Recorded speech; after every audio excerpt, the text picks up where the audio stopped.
पाठीमागे लागलो आहात ना, ते सुख जे आहे ते परमेश्वर प्राप्ती हे खरं सुख आहे. आपलं जे सुख आहे हे दुःखाचे मिश्रण आहे. आपण जन्माला येणार, मरणार आहोत, आधी मेल्यानंतर पुन्हा जन्माला येणार आहोत. मग असं काही तंत्र आहे का? असं काही विचार आपण कधी केला आहे का? मला जन्मच नकोय, आता नकोय जन्म मरण येणं. कारण तुम्ही आता या जन्मात आले मनुष्य जन्मामध्ये, पण पुढे मेल्यानंतर तुम्ही अजून पुढे जाणार, नरक योनीमध्ये जाणार. हे तर आपण सगळ्यांनी ऐकलंय. 84 लाख योनीमध्ये जाणार आहे, जन्म मरणाला जाणार आहे. मग आपण डुकराच्या, मांजराच्या, कुत्र्याच्या, गाईच्या यांच्या जन्मात आपण जाणार आहोत. सरपडणारे असतील, गुणणारे पापाच्या योनीत, पुण्य केले असेल तर पुण्याच्या योनीमध्ये जावं लागेल. पण जन्म मात्र जावं लागेल. पण असं काही ठिकाण आहे का की तू जन्म मरणच नकोय? असा आपल्याला कधी विचार केला आपण? ज्याने विचार केला तो आध्यात्मिक विचार करतो. फक्त कोण विचार करू शकतो? ज्याने आपलं आयुष्य परमेश्वरासाठी खर्च केलेला असेल, तोच हा विचार करेल की मरणानंतर आपल्याला कुठं जायचंय, काय जायचंय, कसं करायचंय. म्हणून दुःख मिश्रित सुख ते सुख भुलजे, निर्तिशय सुख तो आनंद भुलजे. आपल्याकडे जे सुख आहे ते दुःखाचे मिश्रण आहे. आणि निर्तिशय सुख की जिथं गेल्यानंतर कायमचं सुख आहे, की जन्म मरणच त्याला नकोय, असं जे आहे ते फक्त परमेश्वराकडे सुख आहे. कोणाकडे आहे? परमेश्वराकडे. तिथं दिलं तरी कमी पडत नाही. आपल्याकडे सुख आहे, पण आपण जर कधी एका घराची खोली एकच बांधलेली आहे, तिथं 2च लोक राहतात, 100 लोक आले तर आपल्याला बसायला जागा सापडणार. तसं परमेश्वराकडे नाही. परमेश्वराकडे किती जीव आहे बाप. तुम्ही आता जीवाची जर संख्या विचार केली, जीव म्हणजे आपले शरीर धारण केलेले, कुत्रे मांजरे असेल, कोणी असेल, सर्व आपण आता एका कणाकणामध्ये आपण बांधावर जातोय, गवत दिसतायत, हे दिसताय, सर्व दिसताय, हे सर्व जीव आहेत. या जीवाची संख्या किती अफाट असेल विचार करा. आपण एवढे बसलो, एवढे जीव वाटतायत. याच्यापेक्षा या शेतामध्ये किती आहेत, बाहेर किती आहेत, भारतात किती असतील, पहा तुम्ही किती जीव असतील. काही मोजता येतात? असंख्य जीव. आणि या जीवांची प्राप्ती करून परमेश्वराला सुख द्यायचं आहे. मग तो परमेश्वर केवढा मोठा आहे. त्याच्यामध्ये काही असा आहे, असा आनंद आहे त्या परमेश्वराकडं की तिथं गेल्यानंतर कधीही आपल्याला दुःख सापडत नाही. म्हणजे जन्म मरणाला येणं नाही. ते बंद करण्याचं काम फक्त कोण करू शकतो? परमेश्वर करू शकतो. आणि ते सुख पाहिजे असेल तर त्यासाठी आपल्याला काय करावं लागेल? पहिले परमेश्वरासाठी आपल्याला काहीतरी आयुष्याचं द्यावं लागेल, हे का नाही? तरच आपल्याला मिळेल बरं का. नुसता प्रपंच केला तर मोक्ष मिळणार नाही, परमेश्वर प्राप्ती होणार नाही, जन्म मरण चुकणार नाही. जन्म मरण चुकवायचे असेल तर परमेश्वराची भक्ती करावीच लागेल. आपला आयुष्यातला काही क्षण आपल्या ईश्वराला द्यावंच लागेल. तोच कामात येणार आहे, बाकी आपलं काही कामात येणार नाही आहे. तर या ठिकाणी सुखाची आणि दुःखाची व्याख्या करत असताना एक सिद्धांत आठवतो की एक व्यक्ती रस्त्याने जात होता. एक व्यक्ती रस्त्याने जातोय. आता तो रस्त्याने जात असताना प्रत्येकाला टेन्शन आहे. बघा, आपण कोणी सुखी नाही आहेत. आपल्या डोक्यामध्ये काय भरलंय? सर्व भुस्सा भरलेला आहे. आपण इथं बसलेलो आहे, परंतु आपण फ्री काही बसलेलो नाही. फ्री म्हणजे काय? एकदम सर्व इथंच झालो. आता हे ऐकून राहिलो, प्रवचनाकडेच लक्ष आहे असं काही नाही बरं का. कोणी घराचं, कोणी दरवाजा उघडा असेल, कोणाचं पाणी चालू असेल, कोणाचं शेतामध्ये काम बाकी असतील, कोणाचं, सर्वांचे मन इकडे तिकडे भटकून राहिले. एकही काही मन ठिकाणावर दिसत नाहीये. म्हणजे मन इतकं भयानक आहे की भटकत राहतं, शरीर मात्र इथं बसलेलं असतं, आहे काय? म्हणून जे दुःख आहे ते असाच एक टेन्शन घेतलेला माणूस बरं का, असं टेन्शन, बिलकुल टेन्शन होतं त्याला. आणि रस्त्याने जात होता. रस्त्याने जात असताना त्याच्या समोर वाघ आला. काय आला? वाघ आला बरं का समोर. तो जातो इकडे टेन्शन मध्ये. आता टेन्शन मध्ये जात असताना वाघ आला आणि तो जात असताना वाघही त्याला पाहतोय, हवी त्या वाघाला पाहतोय. पण दोन्ही टेन्शन मध्ये. वाघही टेन्शन मध्ये आहे की मला काही मिळालं नाही बुवा, तुम्ही त्याच्या याच्यामध्ये. हा इथं भरपूर टेन्शन मध्ये आहे. वाघापेक्षाही माणूस जास्त टेन्शन मध्ये आहे. आणि त्याला त्या टेन्शन मध्ये काही समजत नाही की समोर कोण उभा आहे. वाघ तर येऊन गेलेला आहे. हा वाघाकडे पाहतोय, तो वाघ त्याच्याकडे पाहतोय. हा विचार करतोय, त्याला विचारात येत नाही. वाघ आहे बरं का, थोडा टाइम एकदम भयानक विचारत असतो माणूस. समोर कोणाला ही माणसाला कळत नाही ना काही टाइमला. होतं ना असं कधी इतके टेन्शन मध्ये असतं की समोर कोण येऊन गेलं ते बी काही कळत नाही. आणि विचारात तो थोडासा विचार करतोय की कोणीतरी उभं दिसतंय आपल्याला, पण नक्की काय आहे? त्याची बुद्धी त्याला सांगते, हो भाऊ जागा हो बसा, तुझं टेन्शन भरपूर आहे, थोडं आता पहा ना पुढं. काय सांगते ती बुद्धी? पुढं पहा कोण उभं आहे. आणि त्याने ते विचार केला आणि त्याने पाहिलं की वाघ समोर आहे. आता वाघ समोर आला, याला दुसरी टेन्शन होऊन गेली. जी टेन्शन होती ती तर गेली, घरदार वगैरे सर्व काय असेल नसेल पाणी आता त्याला टेन्शन कोणती वाटली, वाघ समोर आहे आणि त्याला सुचलं की हा मला खाल्ल्याशिवाय काय राहणार. आता बाकीची टेन्शन गेली बाबा, ही मोठं टेन्शन वाढलं, आता कोणतं धरावं. तो टेन्शन मध्ये विचार करायला लागला की हा वाघ मला सोडणार नाही. वाघाने त्याच्याकडे पाहिलं, मी याला काय आता सोडणार नाही. वाघाचं बी लक्ष गेलं, आता अशुद्धीवर आला बरं का, काय हरकत नाही, याला मग आता पकडावं लागेल. आता याला वाटलं हा मला पकडल्याशिवाय काही सोडणार नाही, माझा मृत्यू पक्का आहे. पण या मृत्यूपासून कसं वाचायचं हा टेन्शन झाली ना आता सर्वात मोठी. कारण हा माझ्या मागे धावेल, मला माझा प्राण वाचवावा लागेल. प्राण वाचला तर बाकीचं पुढचं आहे. जी टेन्शन होती पैसे टक्के घरदाराची वाचेल तर पुढची टेन्शन आहे ना. आता यायची मोठी टेन्शन आली, याचं काय करायचं, इथं भयानक आहे म्हणे, हा तर सोडणार नाही. हे तरी जगून राहिलो, इकडून तिकडून कर्ज घेऊन इकडून तिकडून त्याला चालू राहिलो, पण हा काय सोडणार, याला काय दया येणार आहे का आता. चाल भाऊ तू चांगला माणूस आहे, टेन्शन नाही घेते, जाऊ दे तिकडे सोडून देऊ, असं काय त्याला दया येते का वाघाला. तो पाहतोय नाही नाही तुला तो सोडणार, तुला पाहणार नाही, कोण आहे काय हे मला काय घेणं नाही, कोणत्या जातीपातीचे आहे, कोणता माणूस आहे काय, फक्त खायचं म्हणून खाय. त्याने वाघाने सुरुवात केली पडायला, याने बी विचार केला की पडावं लागेल, माझा प्राण मला वाचवायचा आहे. असा पडत सुटला वाघ, हा बी पडत सुटला. आता वाघापेक्षा जास्त पडावं लागेल ना. याला धुंदीमध्ये हळूहळू चालत होता इकडून टेन्शन घेऊन, आता किती जोरात पडतोय, काही सीमा नाही बाबा, त्याला काय सुधरतच नाहीये, कुठं पडायचं काय पडायचं, फक्त पडतच सुटायचं. इतका पडून राहिला वाघ म्हणतो तुला सापडवल्याशिवाय काय राहणार नाही. हा म्हणतो मी बी काही सापडत नाही भुतून, माझा प्राण मला वाचवावा लागेल. हा बी पडतोय, वाघही पडतोय, पडता पडता पाहतोय आपल्या सुरक्षा कशी होईल, कुठं घुसावं, घरात घुसावं वाघ येऊन जाईल, झाडावर चढावं हा माग चढून जाईल, एखादं कुठं तरी गुपचूप जर उभं राहिलं झाडाखाली तर हा आल्याशिवाय राहणार. आता मला काही खरं नाही, माझा प्राण काय आता वाचत नाही. वाघ म्हणतो तुला काही मी सोडत नाही. हा पडतोय पडतोय पडतोय, विचार करतोय प्राण कसा वाचवायचा, ती टेन्शन मध्ये आहे तो सर्वकडे. आता माणसं दिसतायत, तिकडे दूर दिसतायत, कोणाला आरोडे मारू, कोण येणार आहे आता टाइमवर, कोणी कोणाचं रे बाबा मला वाचवायला कोणी आता येत नाही, माझा प्राण मलाच वाचवायचा आहे, मलाच पडावं लागणार आहे, दुसरा येणार का. त्याला जर वाघ दिसला तो येईल का तू आपल्या वाचवायला, तू त्याचं पाहिजे का आपलं पाहिजे. याला वाटलं आता कोणी नाही, माझं मी एकटाच आहे आणि माझ्या दिमागाने मला आता प्राण वाचवायचा आहे. म्हणून तो पडतोय पडतोय पडतोय, पडता पडता एक विहीर होती. काय होती, विहीर होती. त्या विहिरीमध्ये काही पाणी नव्हतं आणि त्याला वाटलं या विहिरीत उडी मारून द्यायची, वाचवायचं म्हणजे कसं तरी वाचायला लागेल ना. आता हा काही विहिरीमध्ये येणार नाही वाघ, हा तर माझा पाय तुटेल, काहीतरी तुटेल, विहिरीत जाऊन पडावं लागेल. त्याने काही विचार केल्याने मागच्या पुढचा एक विहीर होती, त्याच्यात पाणी नव्हतं, याने उडी मारून दिली. योगायोग काय झालं, त्या विहिरीमध्ये पिंपळाचं झाड उगलेलं होतं. त्या विहिरीच्या मधोमध भागामध्ये पिंपळाचं झाड होते, अशी फांदी लमकलेली होती. योगायाचा हात त्या फांदीला लटकून गेला. काय झालं, त्या फांदी लटकून गेला आणि याला वाटलं मी मेलो आता, पाय तुटो काय तुटो पण होईल बा, जे होईल ते. पकडून घेतला, याला आनंद झाला, अरे बा काहीतरी सापडलं गड्या आपल्याला, पकडलं बा. त्याने पकडून ठेवलं. वाघाने पाहिलं या विहिरीकडे हा गेलेला आहे. त्याने त्या विहिरीजवळ आला आणि विहिरीजवळ आल्यानंतर त्याला पाहतोय तो वाघ, आणि तो पाहतो इथं उडी मारतो. काय, हा वर जाऊन बसला, वाघ त्या विहिरीवर बसलेला आहे. हा बी बसतोय म्हणे आता काही खरं नाही बा, तो वर आहे, मी आता लटकलेलो आहे, करायचं काय. आता किती टाइम तो लटकणार, जे काही फांदी आहे काही वेळ असेल, 1 तास अर्धा तास किती लटकणार. शेवटी खाली त्याला जावंच लागेल विहिरीमध्ये. विहीर कशी एक कोरडी आहे, पण त्यांना माहित त्याच्यात काही पाहिलं नाही ना विहिरीत काय नाही, ते डायरेक्ट फांदी लटकून गेला. आणि लटकल्यानंतर त्याला वाटलं की आता आपण हात सोडावे आणि विहिरीमध्ये उडी मारून द्यावी, आपला बचाव तरी होईल काहीतरी.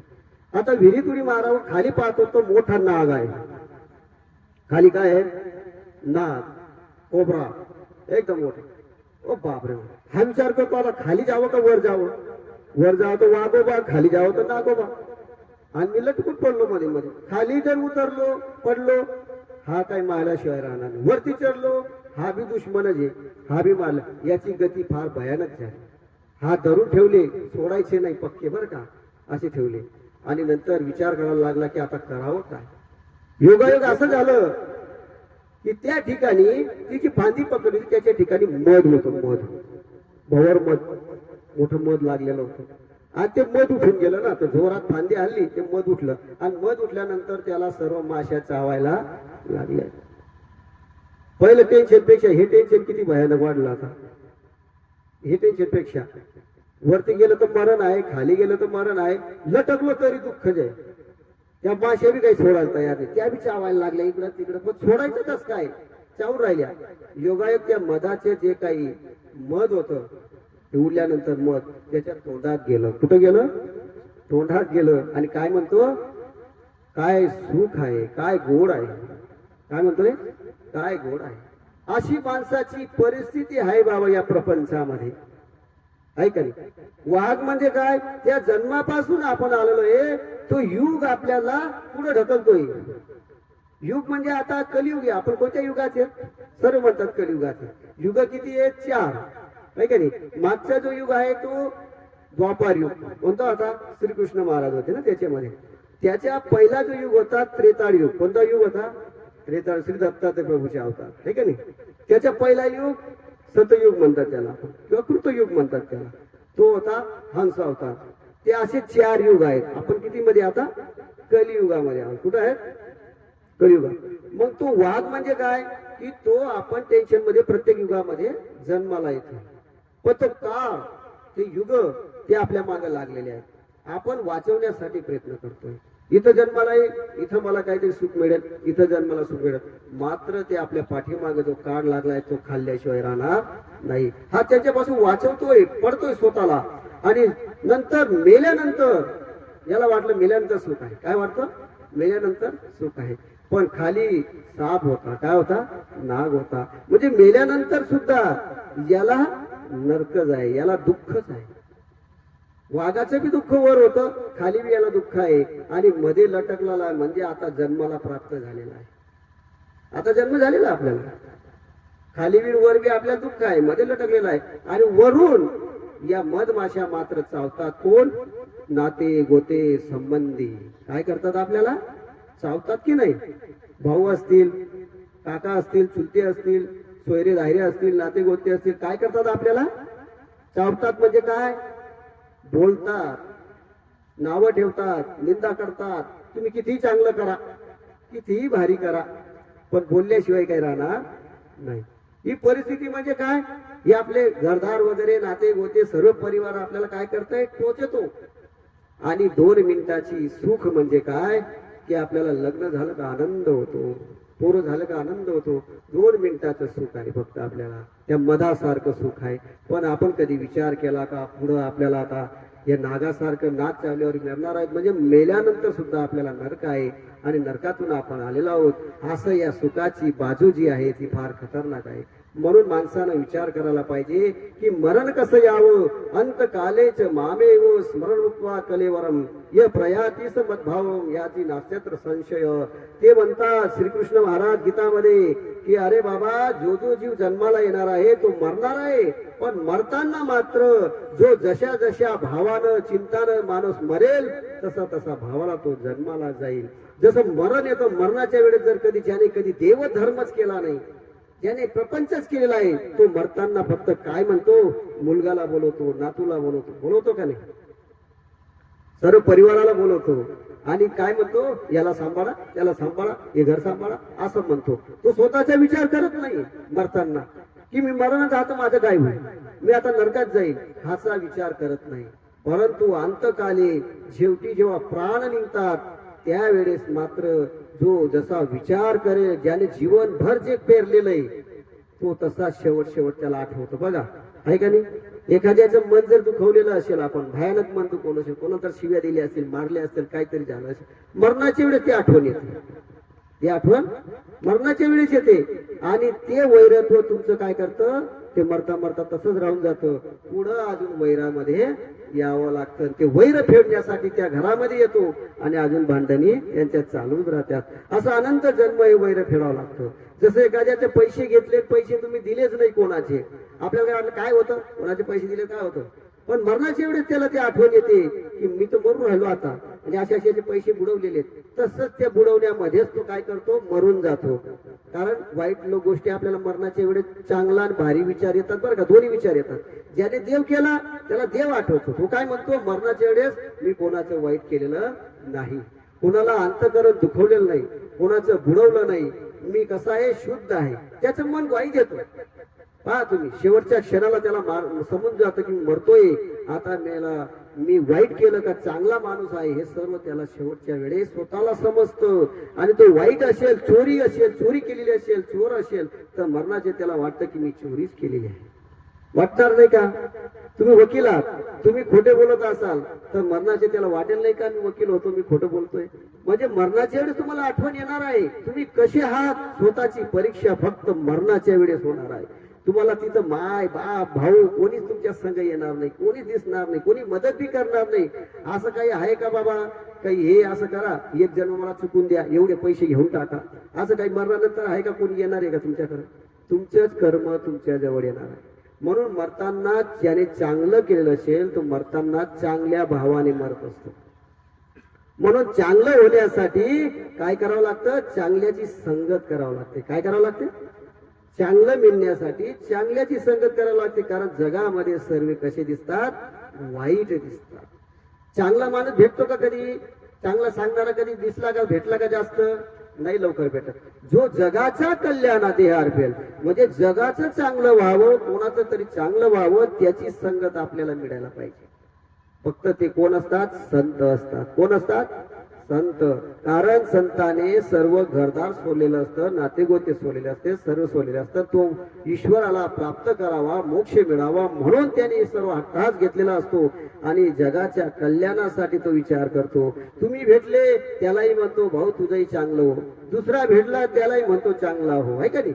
चार भाऊ आहेत, चारी भाऊ त्या बाबाकडे दर्शनाला आले तरी चारी भावांना तो चांगलं म्हणतो. भाऊ भावांजवळ जर गेले तर एकमेकाला चांगलं म्हणणार नाही. म्हणजे तुम्ही प्रपंचामध्ये काय करताय, स्वतःचा विचार करतात, स्वतःचा विचार करण्यासाठी दुश्मनी करतात, मारामारी करतात, आत्मघात करतात, खोटं बोलतात, वाईट बोलतात, मन दुखवतात, आहे का नाही? करतो ना माणूस. पण तेच गोष्टी जर चांगल्या माणसाजवळ गेलं तर ते काय सांगतात, चारींचे चांगले आशीर्वाद देतात. एकाला देतात का ते? का? म्हणून त्याचं जे विचार आहेत ते जगाच्या कल्याणासाठी आहेत. आपले विचार स्वार्थी आहेत. आपण आपल्या घरापुरता आहोत, दुसऱ्याचं सुद्धा पाहत नाही, बाजूवाल्याचं सुद्धा पाहत नाही, आपण स्वतःचा विचार करतो. म्हणजे आपला जन्म मरणामध्ये आपण काय करतो, एवढा विचार करतो. म्हणून या ठिकाणी सांगण्याचा अर्थ असा आहे की आपलं मरण असताना, म्हणून गुरु केल्याशिवाय, ज्याने गुरु केला त्या चांगला विचार करायला लागतो. कारण गुरु करणे म्हणजे काय, साधू संतांकडे जाणे. तो साधू संत तुम्हाला चांगलं सांगणार आहे, त्याच्यामुळे त्याच्याकडे जर गेलं तर गुरु केल्यानंतर तो गुरु आपल्याला उपदेश देतो. उपदेश देतो म्हणजे काय देतो, नाम पुकारतो, आपल्या कानामध्ये नाम सांगतो, आहे का नाही? त्या नामामुळे आपलं शरीर काय होतं, पवित्र होतं. काय होतं? शरीर पवित्र होऊन जातं.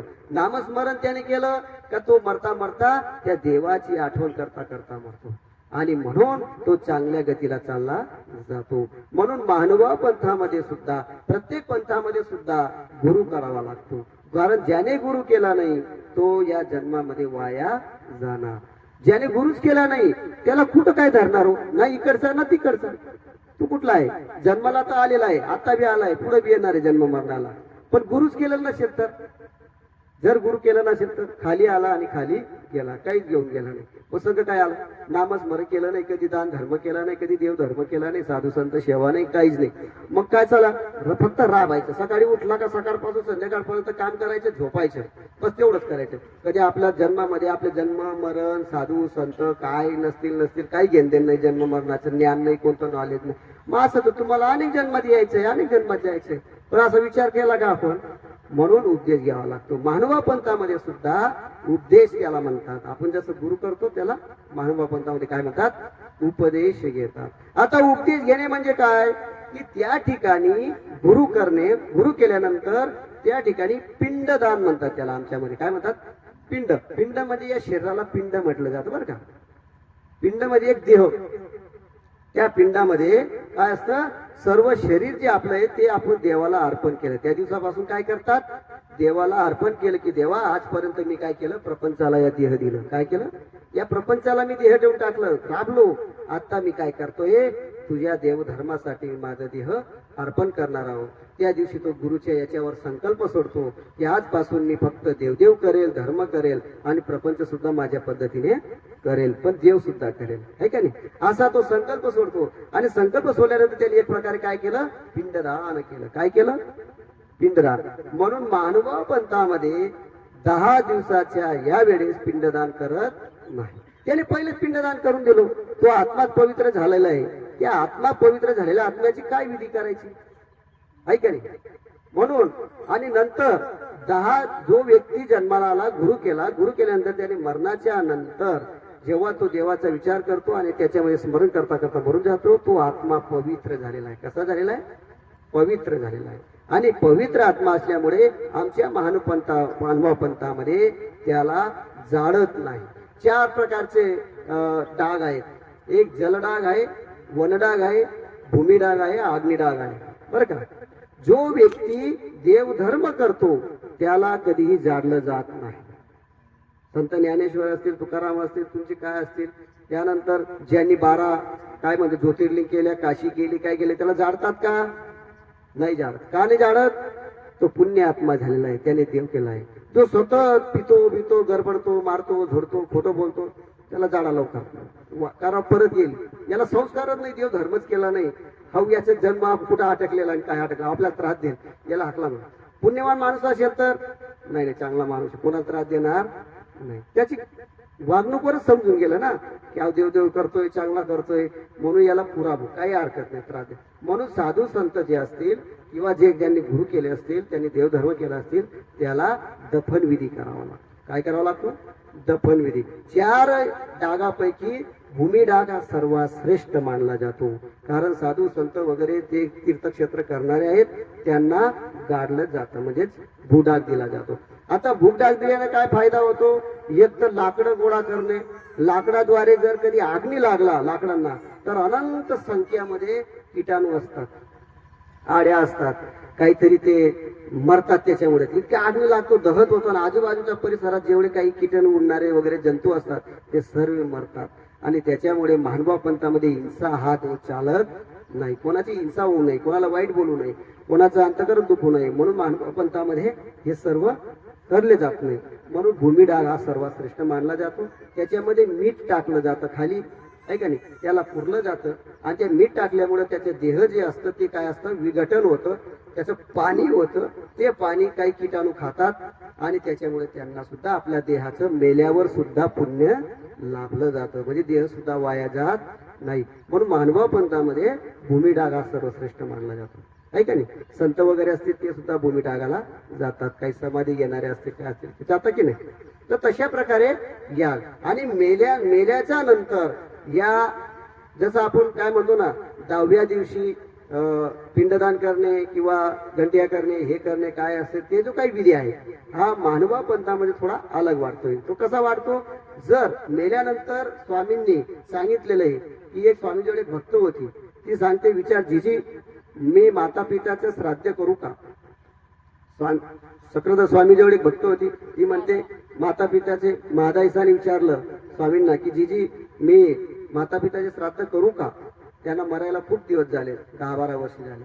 स्वामी म्हणतात, बाई 10 दिवसा भितरी कीजे ते पावे, येर ते देवता हे. म्हणून स्वामी सांगतात की मेल्यानंतर 80 प्रहर, आपला प्राण जेव्हा निघतो तिथून 80 प्रहर, बरं का, त्याला 10 दिवस म्हणतो आपण प्रहर. 8 प्रहरचे किती होतात, 8 प्रहरचे 24 तास, आहे का नाही, एक दिवस. 80 प्रहर म्हणजे 10 दिवस.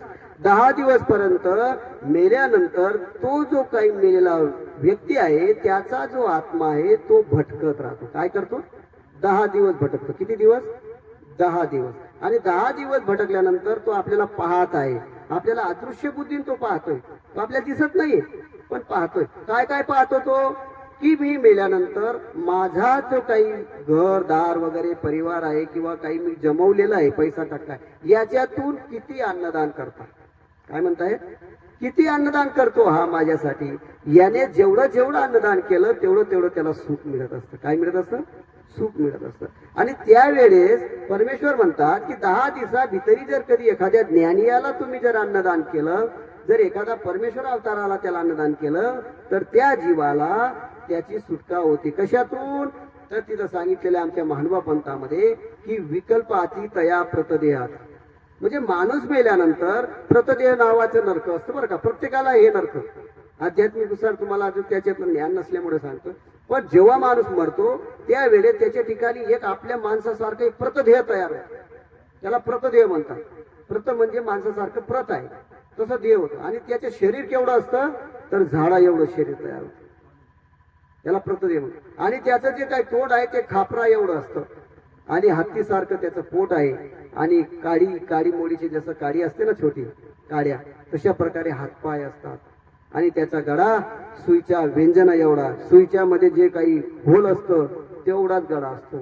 आणि त्याला खापर डोंगर खाऊन टाकावं एवढी भूक लागते, आणि सागराचं पाणी प्यावं एवढी तहान लागते. इतकं भयानक दुःख त्याला तयार होतं. आणि पण गड्यामधून काही जात नाही. असं दुःख मेल्यानंतर भोगावं लागतं. हे दुःख का भोगितलं? विकल्पाती तया प्रकृती, म्हणजे जो संसारामध्ये राहत असताना कोणाचं वाईट करतो, मी श्रेष्ठ आहे हा कनिष्ठ आहे. प्रत्येकाला गर्व असतो बघा, प्रत्येक माणसाला गर्व असतो. प्रत्येक माणूस काय असतो? गर्व असतो. माझं ते पोरग दुसऱ्याचे ते कार्ट असतं, आहे का नाही? बाया पहा तुम्ही, आता माझं पोरग आहे दुसऱ्याचं किती सुंदर असलं, कार्ट आहे काय कामाचं, त्याचं शेमडं लेमडं कसं काय असेल माझं आहे असं म्हणते. इथं भेदभाव तयार झाला आहे ना.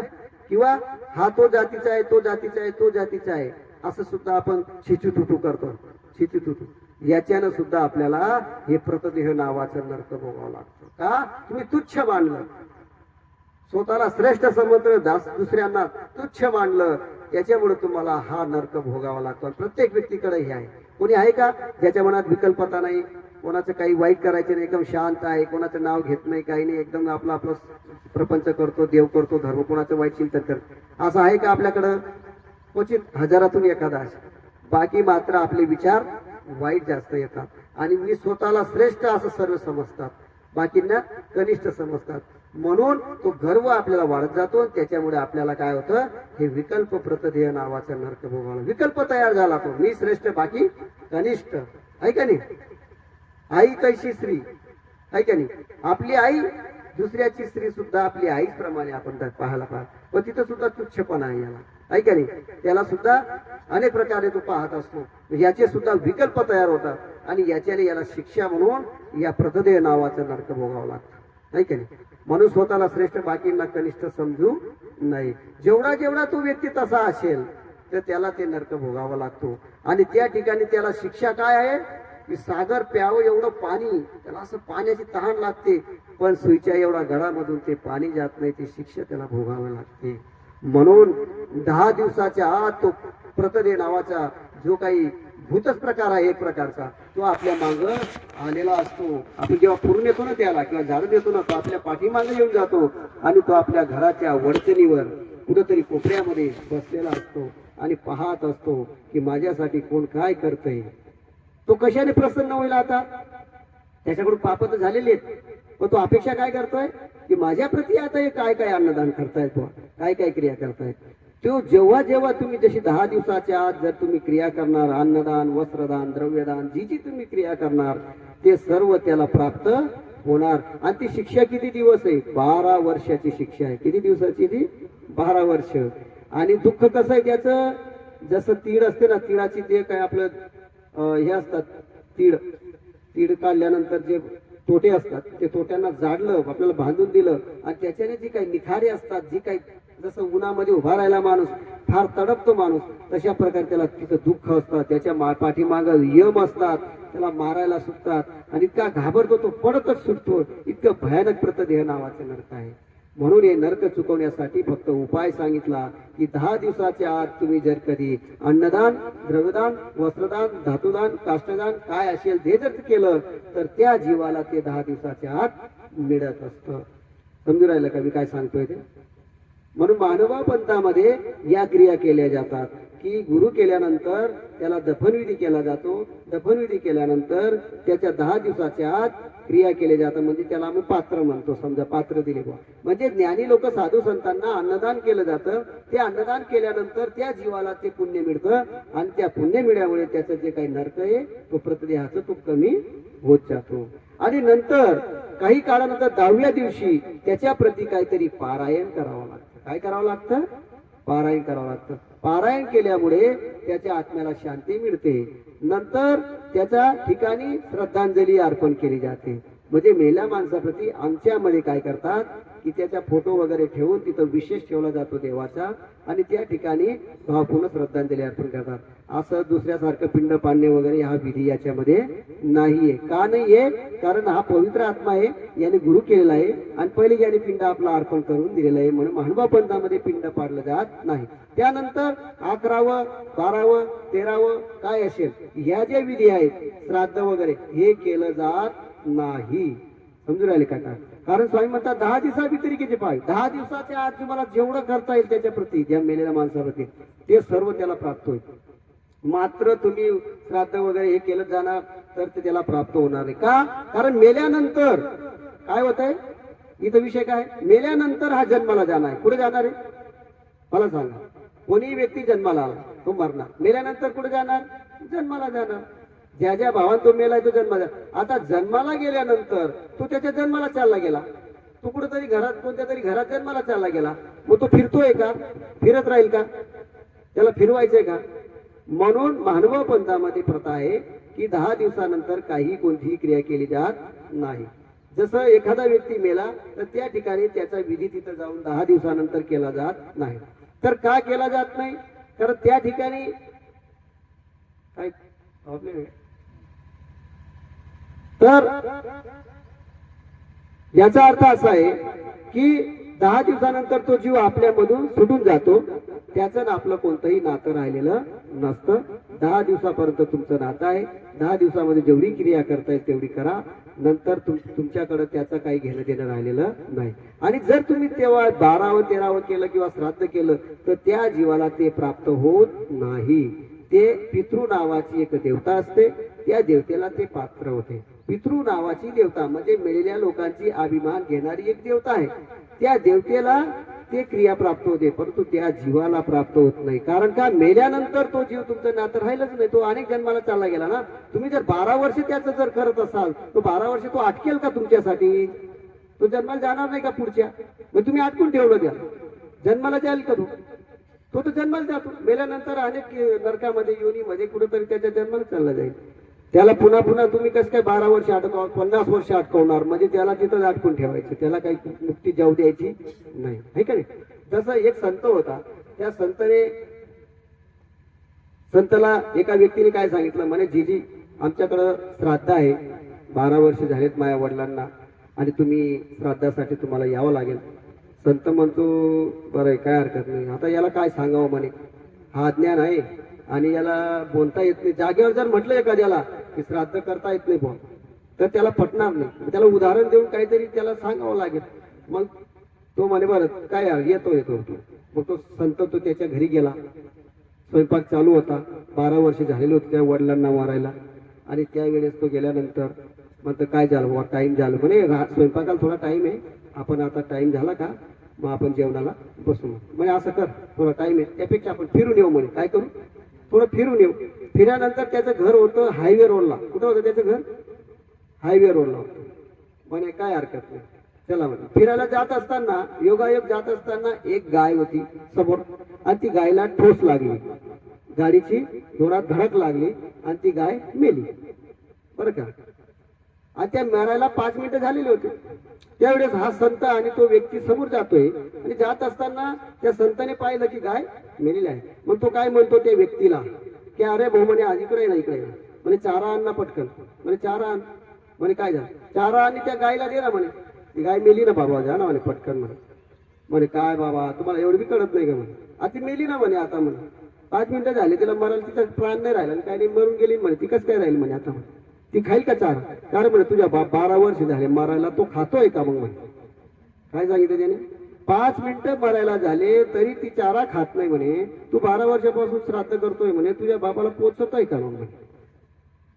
म्हणजे याचा अर्थ काय सांगितला की मेल्यानंतर हा जीव 10 दिवसाच्या आत गरुड पुराणात सुद्धा सांगतात की तेवढीच क्रिया त्याला प्राप्त होते. नंतर तुमचं त्यांचं नातं राहत नाही. तुम्ही कोणतीही क्रिया जर त्याची केली तर ती देवतेला प्राप्त होईल, त्या जीवाला मात्र प्राप्त होणार नाही. म्हणून महानुभाव पंथामध्ये हा विधी केला जात नाही. त्या जीवाला सुटका होऊन जाते, कारण तो जीव पवित्र झालेला आहे. कसा झालेला आहे? गुरु केला माणसाला नरकात जाईल का होतो? पक्षीच्या योनीत फिरेल का? डुकराच्या याच्यात जाईल का तो? जो संत झालेला आहे, जो चांगला जर जन्माला झालेला आहे, त्याने देवदेव केला आहे, स्मरण केलंय, संत सेवा केली, तो वाईट जाईल का? त्याची क्रिया नाही केली, त्याचं पुण्य त्याच्या संग आहे, तो चांगल्या जन्माला जाणार आहे. तुम्ही श्राद्ध केलं नाही केलं का त्याला काही प्राप्त व्हायची गरज आहे का? तुमची आशा करेल का तो? करेल का मला सांगा? एवढ्या दिवस देव त्याला फिरू देईल का? 12 वर्ष फिरवो, तू सुट्ट्यात नको करू, फिरतच राह, याचीच वाट पाहत राह. 12 वर्ष ती आपण माणूस 2 मिनिटात जन्माला जातो. इथून जन्माला आला का दुसऱ्या ठिकाणी मेला का अजून जन्माला जातो. मग एवढं 12 वर्ष आटकून ठेवल का? म्हणून महानुभाव पंथामध्ये ज्ञानानुसार ते गोष्टी केल्या जात नाही. समजून राहिलं का? तर अशा प्रकारे आपल्या या 10व्याच्या निमित्ताने आपण इथं जमा झालेलो आहे. तर आतापर्यंत